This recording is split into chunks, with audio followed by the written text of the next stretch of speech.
First conversation that I had about this project was with David Burrows, who's head of marketing for Cable Bahamas. And we were on the verge of the 40th independence celebration for the Bahamas. We realized that the first project we had an opportunity to do was an Anthem project.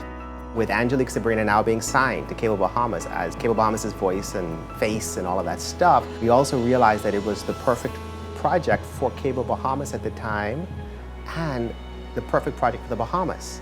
We had to develop a campaign that lived up to the 40th anniversary of independence. That's something that I took very seriously. I couldn't just put a promotion out for a product. It needed to be more personal than that. This is a very big deal for our nation. We had played a song that I previously sung, and the execution that I gave reminded him of something like a national anthem. And I was excited the second I heard it, because I think, especially today, it was very, very important to send a message out to the nation through a company that's so huge, to sort of re-listen to the lyrics of the national anthem, modernize it, and use it in a way where people that are my age can like it as well. I was on the road driving, and he called and asked if we would consent to be a part of the shoot, and that he wanted to celebrate the Bahamian national anthem. Well, I was ecstatic to do so. I was excited about it. I play the national anthem relatively often, and I was always happy to do another version of it. And knowing Greg as well as I do, he's a very tasteful sort of guy. I have utmost faith in his ability to produce sensible music, beautiful music, and tasteful music. What I didn't know when getting into it was exactly how powerful that was going to be, because many times the national anthem is something you sing at school, and all of a sudden it's this incredibly beautiful hymn to the nation. Our first thinking on it was, this has got to be epic. We have got to think about this as largely and just imagine and cast a vision for how should this look and how should this sound, and take it there.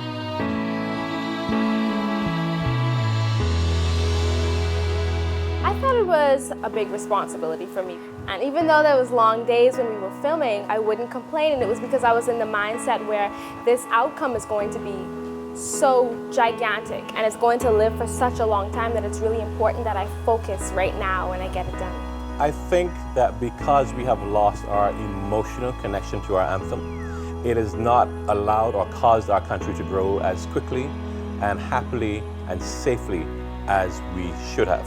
The reason I didn't like to sing it before, it was just because of the sort of environment that I was around when I would sing it, and the energy that was put toward it. Whenever I sang it, it was because I was on punishment. It was always very stressful. And listening to it and seeing it in this light, in a way where it's not anything to do with having done something wrong or being watched to make sure that you're pinned straight while you say it. It's just a very fun, joyous anthem. When I think of the national anthem as a song, as a young boy, aged 13, attending the AFRD school at the time in 1973, being a part of the school band and being able to play next to the Police Force band, there was always a sense of pride whenever it's played or whenever it's heard. The first words of the anthem, lift up your heads. It's where the brain is, where the mind is, where the heart is. And he says, lift this part of your anatomy up first to the most powerful object in the universe, to the sun. So immediately he's setting a standard for us to live by. And of course the anthem ends with, to the road you've trod, you've gone on a journey. Let this road lead you to God, the greatest being who has created the greatest object in the universe. And so my grandfather says to us, let us lift up our minds, our hearts, our emotions to this representation of God, as it were. Our national anthem is a lot different than many national anthems in that it is very forward-thinking. It always talks about looking forward, looking to to the future, how you get there, the manner of your bearing, all of these different images that come out that Timothy Gibson wrote about was very purposeful. It was very much a direction, a call to action. You don't typically see that in a national anthem. And then on top of it, it's very beautiful. Timothy Gibson would have been so happy to have been here to see this very simple but very relevant, very pop, and very tastefully done take on his epic anthem. I think it's one of the greatest anthems in the world. A call to action, as David Burrows calls it all the time. You know, pledge to excel, pressing onward, watching how the world marks the manner of our bearing, how we behave. So it's an anthem that talks about what a father thinks his children should behave, what a leader thinks his nation should behave like. And I think Angelique brought the spirit, the mood of that in a very pure, innocent, hopeful, virtuous even kind of a way. We would have played our national anthem all over the world. And anytime it's played, you have that sense of pride. But the rebirth of the anthem, it gives it new life. And so the pride that we would have had 40 years ago, we live that all over again. I think of it more as a vision statement for our nation when I look at it now. I didn't see it that way before. I didn't look at it that way before. The way I approached creating this version of the anthem was I actually hit YouTube first, and I said, let me go and see what's out there. How has this been done in the past?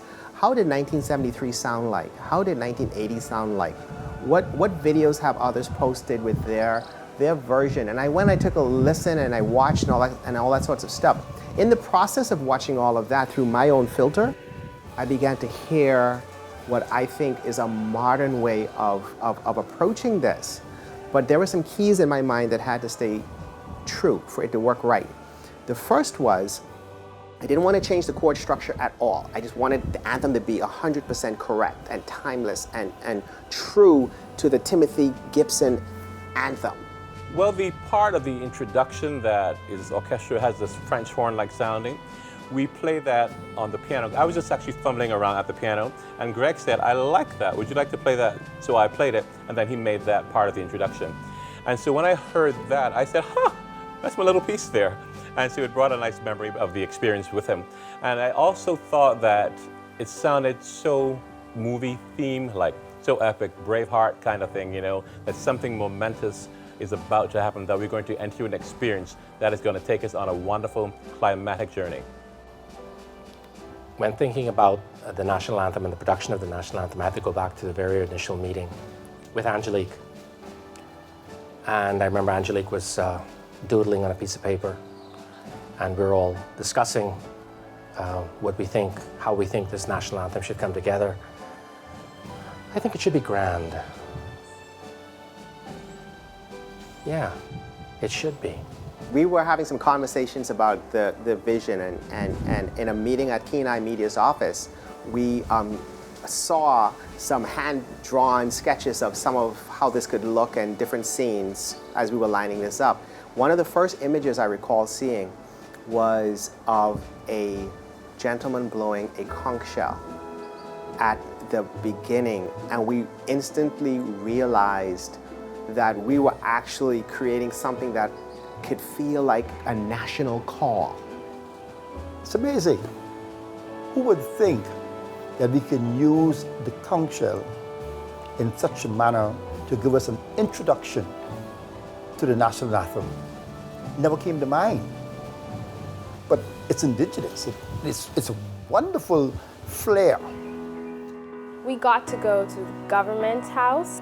That was amazing. They allowed us, some movement. I wasn't expecting us to be able to go all over the place like we did. We also went to the golf course, Paradise Island, and that was beautiful at that time of day, early morning, and the sunrise was gorgeous. And the lighthouse, Paradise Island as well, which was rocky, but it was beautiful and it was very, very windy. And I had never been there before, so that was fun. The process of shooting the video for this anthem is the most epic video production process I have personally been involved with. And we've done quite a few videos with Angelique, Sabrina. Videos in Los Angeles, videos in New York, just been all over doing stuff. But this was particularly epic. And it was done over maybe 4 days, 5 days, I can't even remember. So the morning started really early, like pre-sunrise mornings. Because you've got to be, the first words is lift up your heads to the rising sun, Bahamaland. So you've got to kind of at 4 a.m. getting ready to be in position. So when that sun rises, you're there to capture the shot of her singing the anthem into the rising sun. And Kenai Media did just such an amazing job of setting up the elements that needed to be set up so that this came off incredibly. The fun part of everything for me was when I got to actually sing it. I had to be in the zone because the camera was on, so I had to actually not just look like I was in it, but I had to really mentally go there. And suddenly as well, whenever the music starts, you have to close your eyes and you open them, you're in character and you're thinking. And that was the fun. I always looked forward to playback, action. I'm showing up to the site and there's a radio-controlled helicopter that has a camera on it and it's about to fly all over the place to catch Angelique in really beautiful, unique angles as the sun rises. I mean, technologically, this was the most advanced shoot that I have ever been involved with and seen. So the mornings were early and the days were long and we shot take after take after take after take. But it's because our goal was at the end of this to have such excellence of footage and such beauty captured that the final cut, when we selected through the shots that would make the final video, it would firstly be impeccable and secondly it would move and touch the audience. They would see the Bahamas from a perspective that they have never seen our land from. The long days are okay because it's what makes the outcome. If it weren't for getting up and not going to bed, then we wouldn't have the spectacular video, we wouldn't have the sunrises and the sunsets, and we wouldn't have what you can clearly see was tears and sweat and blood. We wouldn't have the outcome.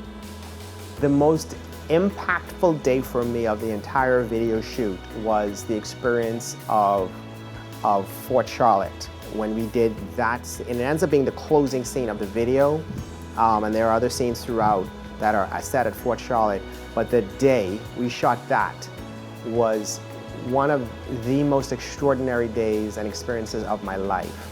And it's for a couple of reasons. Firstly, when you consider the setting of Fort Charlotte, historically, so we're in a 250-year-old spot that really, the history of the Bahamas is solidly grounded at that spot that protected the entrance to our harbor, Fort Charlotte. But additionally, that is where the first flag was raised. That is where the independence ceremony was held. And so the anthem is firstly revealed nationally in this spot as well. Fort Charlotte was amazing. I didn't expect it to turn out so huge on camera because it's big when you get there, and I felt honored to be able to shoot there because the only time I'd ever been to Fort Charlotte was school field trips, and then that's it. But to get to spend a whole day there and really walk the grounds, it was beautiful. The fort did not have a flag, and we got the largest flag that we could possibly find on the island, and we got a crane. Well, we got the crane out there and the crane was 40 foot short of being able to reach the top. So we're at the day before shooting and we still need to get the flag up. We need another crane. So we had to find another crane that's going to be able to come out that could come at least 40 foot off the ground to get the flag up. In the meantime, we had other scenes to shoot. And I just remember getting the phone call that it's up and you could see it in Andros. That was a very good phone call to get. I mean, it was very emotional for the people who worked at the fort. They had not seen a flag fly at Fort Charlotte for over 2 years.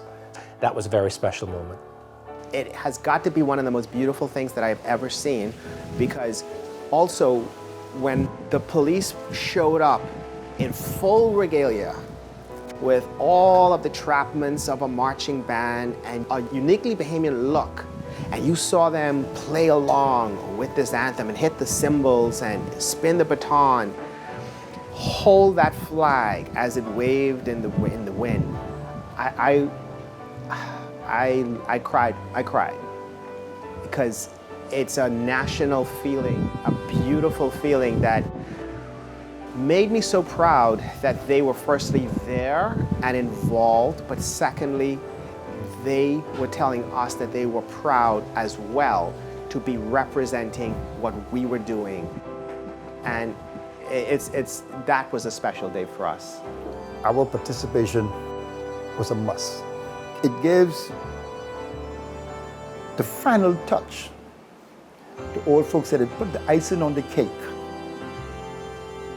And with the police officers in all their splendor, the police band was at its best. And when you would have heard the anthem, the way it was displayed, the flag, goose pimples again. And again, it made us as Bahamian knew that we still have what it takes to be Bahamian. Pride. It was very special that we had the police band there because they also played for the crowd. That was wonderful. They had this extra treat. They came out to be in the shooting of the national anthem, and there was a police band playing regular music for them as they milled about and waited for us to begin shooting. I would mention to my staff all the time, TNT has something that they would run on TV, that drama is what we do. This is what we do. It's never a panic. We are always ready at a moment's notice. Always ready. So he wasn't asking us to do something for it. He was asking us to do what we do.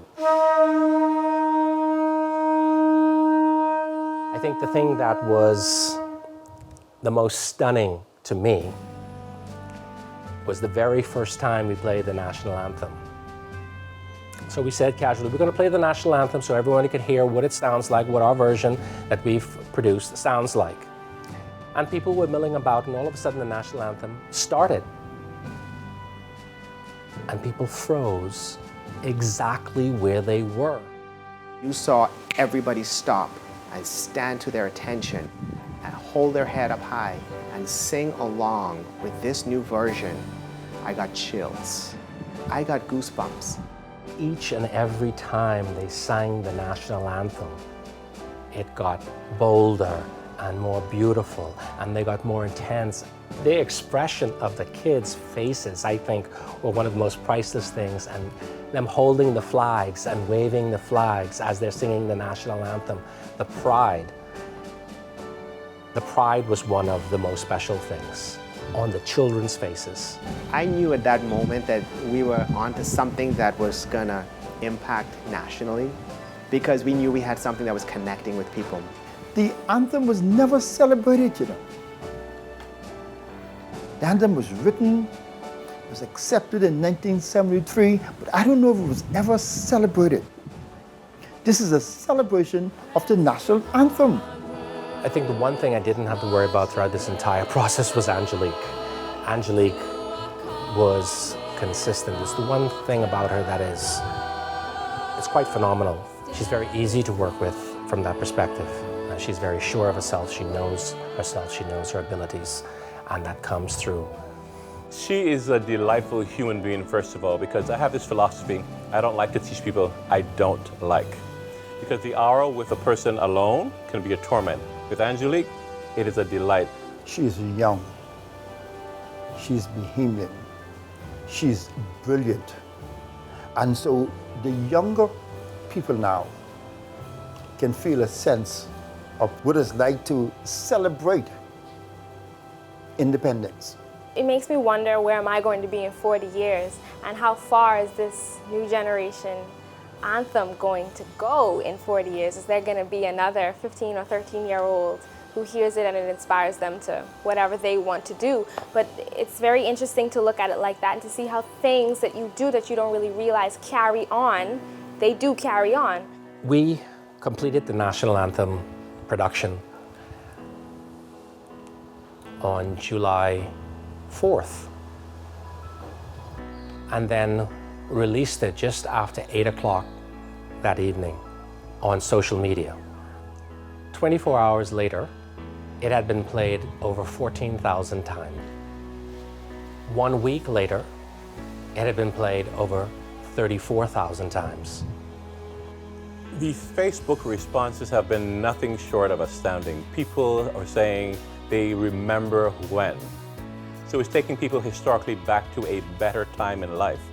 You know what I felt on that Sunday evening?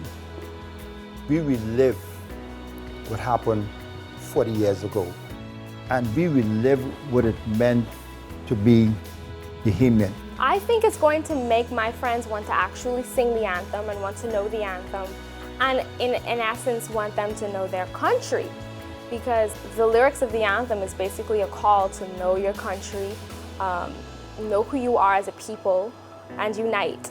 And I grew up not wanting to sing the national anthem, and now I'm singing it and I'm enjoying singing it, and I'm seeing that my friends are enjoying hearing it and they want to sing along. So I think it sort of does what it's supposed to do. Companies used to be considered citizens, and every company had a vote. I would say Cable Bahamas is no different. We're a 100% Bahamian company. We are and represent Bahamian citizens. We have a responsibility to our community. I'm in charge of a group calls themselves Crusaders Brass Band.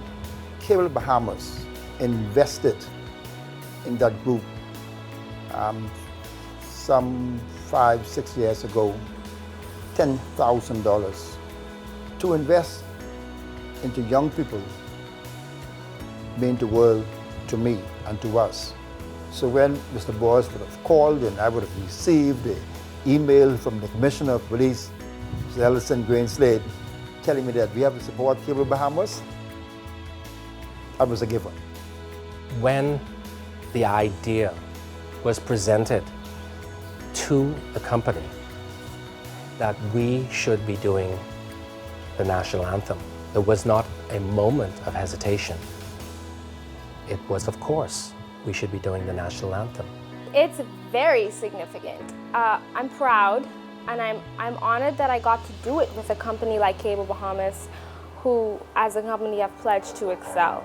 As we were developing this concept, David Burrows, who's head of marketing for Cable Bahamas, he said, Greg, this whole campaign is going to be called Pledge to Excel. And internally, Cable Bahamas has just really taken ownership of that comes out of our anthem and Pledge to Excel. Isn't that what it's all about? And I said, David, this is brilliant and this is beautiful. If we as a nation can get hold of this, I mean the prosperity emotionally, spiritually, financially, socially, in every which way that can come to us because of that one phrase. If we all pledge to excel, we can do amazing things individually and corporately. We've always been striving to be the best at what we do. We needed to take that another step further, and this message from Timothy Gibson was the message. Companies today don't project that sort of behavior. But when a company can come out and pull out from the national anthem that they are now going to pledge to excel, again, makes you feel good. I think it's a very important line to focus on, pledge to excel, because really progression is key. I just think that's a very magical phrase. It sort of summarizes the message of the anthem. And we as a people right now, if we were all collectively to start to pledge to be excellent, to excel, the nation would be so much better. The nation would excel. Because at the end of the day, everyone sells one thing, and that's service. And service has to be the best. The only way to get there is to excel.